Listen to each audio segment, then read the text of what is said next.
महाराष्ट्रातल्या शेतकऱ्यांचा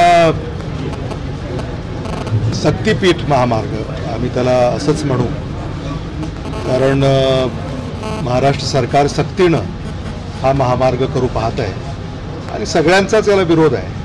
त्यामुळे आम्ही शेतकऱ्यांच्या बाजूने उभे आहोत. कराड साहेबांनी थेट ग्रामीण भागाला पाकिस्तान म्हणून संबोधलं आहे, यावर थेट उत्तर म्हणून काय म्हणणार आहे?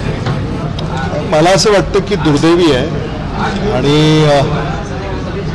त्यांनी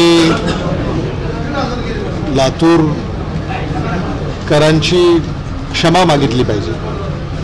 लातूरकरांची मनं त्यांच्या वक्तव्यानं दुखावलेली आहे आणि मला असं वाटतं की त्या संदर्भाने समजा त्यांना काही वाटत असेल तर त्यांनी क्षमा मागितली.